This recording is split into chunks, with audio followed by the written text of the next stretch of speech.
नमस्कार साथियों, स्वागत है आपका राजनीति विज्ञान की क्लास में। देखिए, आज हम राज्य के नीति निर्देशक तत्वों के बारे में चर्चा करेंगे। पिछले वीडियो में हमने मौलिक अधिकारों से संबंधित चर्चा की थी। आज हम राज्य के जो नीति निर्देशक तत्व है ये क्या है और इन्हें किस प्रकार से लागू किया जाता है, सरकार इनके लिए क्या करती है, उसके बारे में आज हम इस वीडियो में चर्चा करेंगे। देखिए, नीति निर्देशक तत्व क्या है।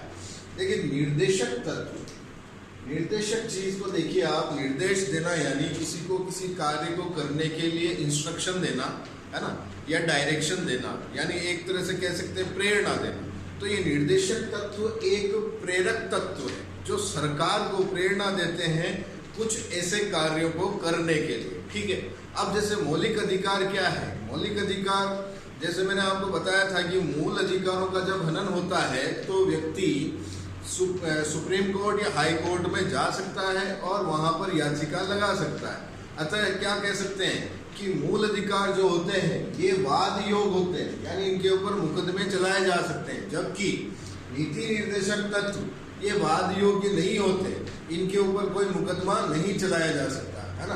फिर आप देखिए ये आखिर है क्या नीति निर्देशक तत्व। देखिए, नीति निर्देशक तत्व एक नैतिक शक्ति है जो संविधान को बाध्य करती है ना। नीति निर्देशक तत्व एक ऐसी नैतिक शक्ति है जो संविधान को बाध्य करती है, और बाध्य करने का आधार या कारण कहा जा सकता है लोक कल्याण की भावना, जिससे सभी का हित हो, सभी का कल्याण हो, पूरे समाज का कल्याण हो। अब देखिए, इसके अंदर क्या है कि नीति निर्देशक तत्व ऐसे तत्व हैं जिनका पालन करके यदि सरकार चाहे और उन तत्वों का पालन करके अपने शासन को और अच्छा बना सकती है ना। ये एक ऐसे उद्देश्य हैं, एक ऐसे लक्ष्य हैं जिसे हर सरकार पूरा करने का प्रयास करती है जनता के बीच अपना विश्वास बनाए रखने के लिए।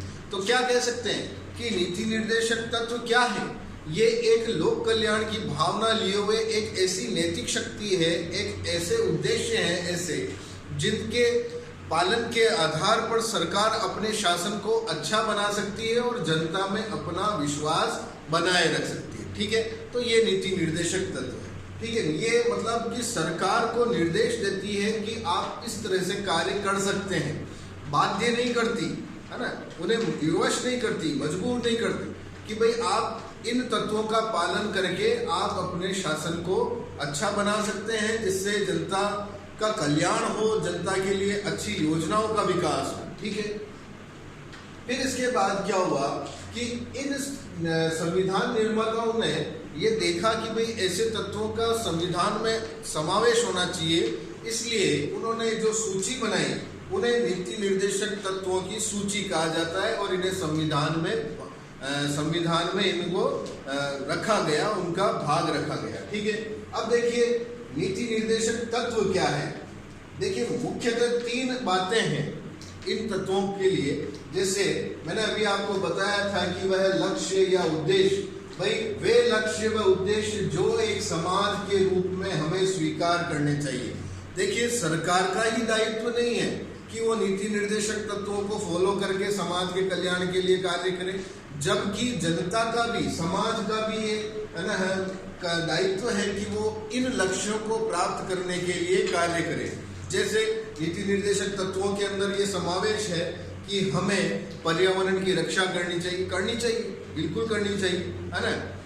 पशु पक्षियों की, जंगली पक्षियों की, पालतू पशु पक्षियों की, इनकी भी हमको रक्षा करनी चाहिए, इनका संरक्षण करना चाहिए, है ना। देश की संपत्ति को नुकसान नहीं पहुंचाना चाहिए, आपस में छुआछूत, भेदभाव ऐसी धारणा नहीं बनानी चाहिए। मतलब ये सारे जो सिद्धांत बनाए नीति निर्देशक तत्वों के, ये सब नैतिक सिद्धांत कहे जा सकते हैं, है ना, कि हमको ये करना चाहिए, सरकार को इनके लिए कुछ न कुछ कार्य या योजनाएं करनी चाहिए, बनानी चाहिए। ठीक, फिर उसके बाद वे अधिकार जो मौलिक अधिकार के अलावा मिलने चाहिए। भाई सबका दायित्व है, सबका अधिकार है कि वह पर्यावरण की सुरक्षा करे, है ना, कि भाई पेड़ पौधों को न काटे और कोई काट रहा हो तो उसे भी रोके, है ना। तो ये क्या हुआ, एक अधिकारी तो हुआ आपको अपने लिए अच्छी शुद्ध हवा चाहिए तो आप क्या करेंगे? वृक्षारोपण करेंगे या उन वृक्षों का संरक्षण करेंगे। तो ये तो बिल्कुल सही है कि वो अधिकार है, भाई हमारा अधिकार है, पर हम पर्यावरण की सुरक्षा करें, ठीक है। और ये मौलिक अधिकारों में इसको श्रेय नहीं दिया, तो ये नीति निर्देशक तत्वों में समावेश किया गया। फिर उसके बाद देखिए, वे नीतियां जिन्हें सरकार को स्वीकार करना चाहिए, बिल्कुल सरकार का भी ये दायित्व है कि ऐसी नीतियों को हमें स्वीकार करना चाहिए जिससे कि जनता का कल्याण हो सके, जनता का कल्याण हो, है ना भाई। जैसे कि जो पिछड़े वर्ग है उनकी उन्नति के लिए कल्याण हो, सभी को काम का समान अवसर मिले, है ना, समान वेतन मिले, और बच्चों को शिक्षा मिले, बच्चों को निःशुल्क शिक्षा मिले, उन्हें किसी ऐसे कार्य पर नहीं लगाया जाए जिसके अंदर जोखिम हो। तो ये नीति निर्देशक तत्व क्या है? ये एक अच्छी नैतिक शक्ति या नैतिक सिद्धांत है जो हमको अपनाने चाहिए। इसी के आधार पर देखिए, संविधान निर्माताओं ने मतलब कि संविधान को या इन नीति निर्देशक तत्वों से भारत की कल्पना का आभास होता है कि संविधान निर्माताओं ने एक ऐसे स्वर्णिम भारत का की कल्पना की थी जिसका हमें आभास होता है। इन नीति निर्देशक तत्वों को आप अपनी बुक में पढ़िएगा तो ये आपको पता चलेगा कि भाई इनके अंदर एक अच्छे शासन के सभी गुण मिल जाएंगे कि भाई शासन को कैसे चलना चाहिए और शासक के या सरकार के क्या दायित्व होने चाहिए, ठीक है। इनसे हमें संविधान निर्माताओं की भारत की कल्पना का आभास होता है। अब देखिए, नीति निर्देशक तत्वों को लागू करने के क्या क्या प्रयास हो चुके हैं। जैसे जमींदारी उन्मूलन कानून बना, है ना, कि भाई जमींदारी उन्मूलन, जमींदार क्या करते थे कि भाई लोगों को बेकार करवाते थे, बेकारी करवाते थे, उनको बंधुआ मजदूर बना के रखते थे। तो अब बंधुआ मजदूरी खत्म हुई, बेकारी प्रथा खत्म हुई, जमींदारी प्रथा ही हट गई, है ना। इन नीति निर्देशक तत्वों के आधार पर ऐसा हुआ। बैंकों का राष्ट्रीयकरण किया गया, भाई छोटे छोटे जितने बैंक थे उन बैंकों को सबको मिलाकर एक बड़ा बैंक बनाया गया और कुछ अन्य बैंक बना दिए गए, अतः बैंकों का राष्ट्रीयकरण कर दिया गया। फैक्ट्री अधिनियम, फैक्ट्री के अंदर जैसे मजदूर कार्य करते हैं उन मजदूरों को कैसी सुविधाएं मिलनी चाहिए, क्या क्या लाभ मिलने चाहिए, उनके लिए कई फैक्ट्री अधिनियम अस्तित्व में आए और समय समय पर बनते गए, उनमें संशोधन भी होते गए। फिर देखिए कि भाई मजदूरों को न्यूनतम मजदूरी मिले, न्यूनतम मजदूरी अधिनियम बना कि भाई इतनी मजदूरी तो प्रत्येक मजदूर को मिलनी चाहिए, उसके आधार पर ये है न्यूनतम मजदूरी अधिनियम बने। कुटीर और लघु उद्योगों को प्रोत्साहन, भाई जो छोटे छोटे उद्योग होते हैं जो घरों में पूरे परिवार वाले स्थापित करते हैं, परिवार वाले मिलकर उन उद्योगों को आगे बढ़ाते हैं और धीरे अपनी अपनी आवश्यकताओं की पूर्ति करते हैं, तो ऐसे उद्योगों को भी प्रोत्साहन इन नीति निर्देशक तत्वों के माध्यम से दिया गया। SC ST अधिनियम बनाया गया, यानी अनुसूचित जाति अनुसूचित जनजातियों के कल्याण के लिए, उन्हें आगे बढ़ाने के लिए भी कुछ अधिनियम बनाए गए और उनके कल्याण के लिए योजनाएं इन अधिनियम के तहत बनी। फिर उसके बाद देखिए कि भाई शिक्षा का अधिकार, सभी को शिक्षा का अधिकार मिलना चाहिए और निःशुल्क प्राथमिक शिक्षा मिलनी चाहिए, तो ये शिक्षा का अधिकार। और विद्यालयों में बच्चों का अच्छा पोषण हो, उनका अच्छा समुचित विकास हो, इन योजनाओं के लिए या इन दायित्वों के लिए विद्यालय में दोपहर का भोजन रखा गया जिसे हम मिड डे मील कहते हैं, निःशुल्क ये सब प्राप्त होता है। पंचायती राज व्यवस्था, यानी कि ग्राम स्तर पर सबसे छोटी जो शासन व्यवस्था है उसे पंचायती राज व्यवस्था कहते हैं, और इनके अंदर ये ग्राम से संबंधित कल्याण की योजनाएं बनाते हैं और अपने जो पर्टिकुलर गांव है उसके विकास के लिए योजनाएं बनती है, तो ये भी एक नीति निर्देशक तत्व में शामिल हुआ। रोजगार गारंटी अधिनियम, कि भाई रोजगार गारंटी, प्रत्येक व्यक्ति को अपनी आजीविका चलाने का पूरा अधिकार है, तो उसके लिए रोजगार गारंटी अधिनियम बना, है ना। फिर आगे देखते हैं, तो ये कुछ थे अपने नीति निर्देशक तत्वों से संबंधित। अब देखिए नागरिकों के मौलिक कर्तव्य। देखिए नागरिकों के मौलिक कर्तव्य, जब संविधान बना था उस समय कोई मौलिक कर्तव्य नहीं रखे गए थे। ये बाद में एक संविधान संशोधन हुआ था, 42वां संविधान संशोधन, है ना, 42nd अमेंडमेंट, ये 1976 में हुआ था, 1976 में। इसके अंदर क्या हुआ, एक कमेटी बैठाई गई और उस कमेटी के आधार पर ये मौलिक कर्तव्य संविधान में जोड़े गए, ठीक है। और ये रूस के संविधान से ग्रहण किए गए, सोवियत संघ के संविधान से। और उस समय इनकी संख्या 10 थी, फिर बाद में इसमें संशोधन हुआ और इनकी संख्या 11 हो गई, ठीक है। जिसके अंदर एक नया जो कर्तव्य जोड़ा गया कि वो था कि अभिभावकों के लिए बच्चों के लिए निःशुल्क शिक्षा प्राप्त कराने का कर्तव्य जोड़ा गया, ठीक। उसके बाद देखिए, संविधान मौलिक कर्तव्य के कर्तव्य के अनुपालन शर्त पर मौलिक अधिकार नहीं देता। देखिए, मौलिक कर्तव्यों के आधार पर मौलिक अधिकार संविधान नहीं देता। मौलिक अधिकार पहले ही बन चुके हैं और उनके अंदर मौलिक कर्तव्यों का ऐसा कोई समावेश नहीं रखा गया। जैसे मौलिक कर्तव्य क्या होता है कि भाई हमें हमारी देश की रक्षा करनी चाहिए। मौलिक कर्तव्यों के बारे में बता रहा हूँ आपको संक्षेप में कि भाई हमें हमारे देश की रक्षा करनी चाहिए, हमारे देश के महापुरुषों और आदर्शों का सम्मान करना चाहिए, हमें हमारे पर्यावरण की रक्षा करनी चाहिए, देश की संपत्ति का नुकसान नहीं करना चाहिए, संपत्ति की तोड़फोड़ वगैरह नहीं करनी चाहिए और जरूरतमंद व्यक्तियों का सहायता करनी चाहिए। और भी तरह तरह के मौलिक कर्तव्य संविधान में है, जिसमें शिक्षा के भी है कर्तव्य, शिक्षा प्राप्त बच्चे शिक्षा प्राप्त कर सके ऐसा अभिभावकों को अरेंजमेंट करना चाहिए। फिर आगे देखते हैं कि नीति निर्देशक तत्वों और मौलिक अधिकारों में संबंध क्या है, ठीक है। देखिए, एक तरह से देखा जाए तो नीति निर्देशक तत्व और जो मूल अधिकार है ये एक दूसरे के पूरक समझे जा सकते हैं कि एक दूसरे के मतलब पूरक या एक के बिना दूसरे का कार्य नहीं चल सकता, ऐसा हम समझ सकते हैं।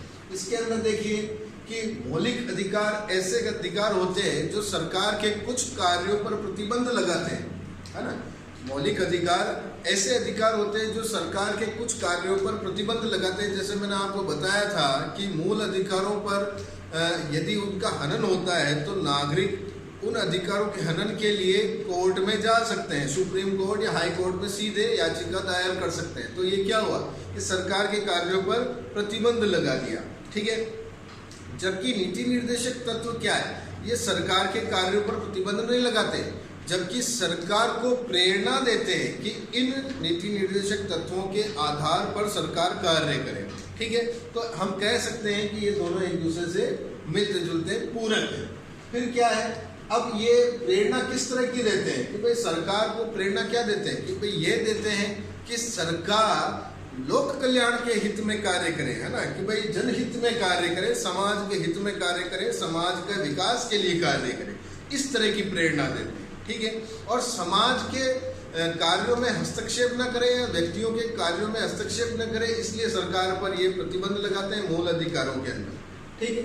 अब देखिए, उदाहरण के तौर पर हम बात करें, एक जमींदारी उन्मूलन कानून ये बनाया गया था और इसका मुख्य कारण था कि ये संपत्ति के अधिकार के लिए बनाया गया था, है ना।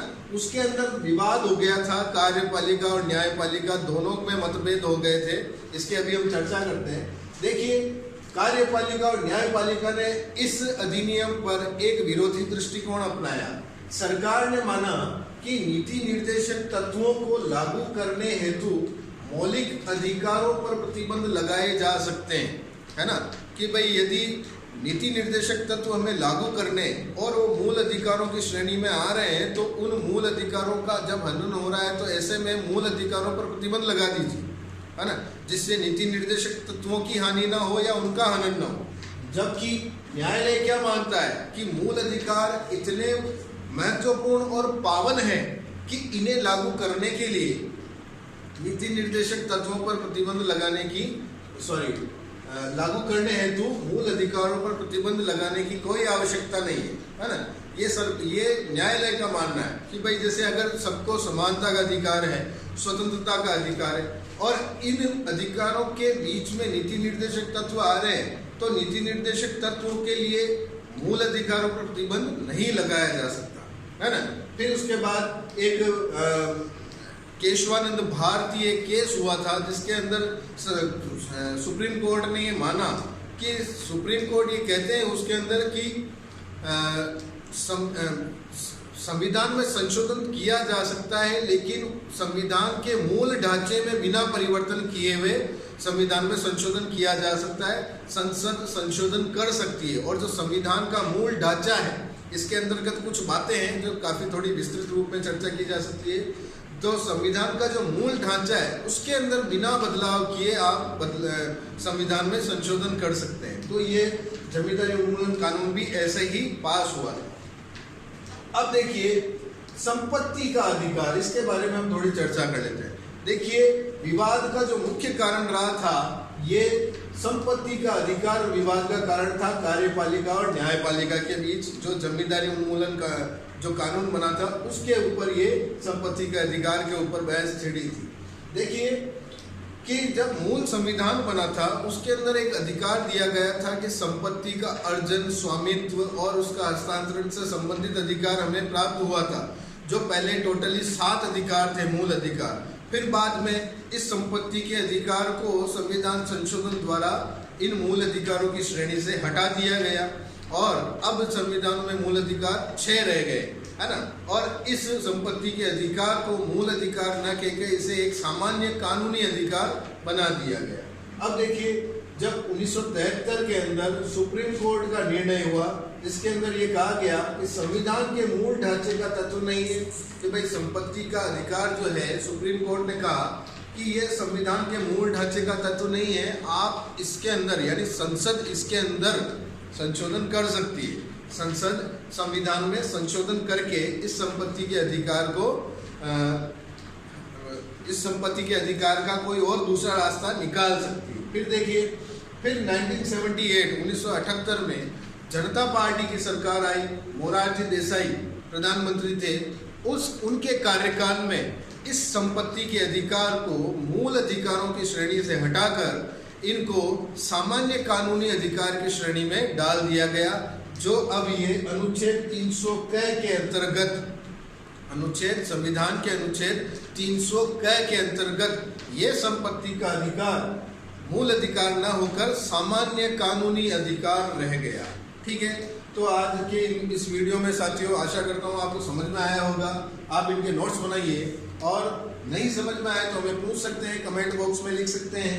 और अभी हमने राज्य के नीति निर्देशक तत्वों के बारे में बात की कि ये क्या है, मूल कर्तव्यों की बात की।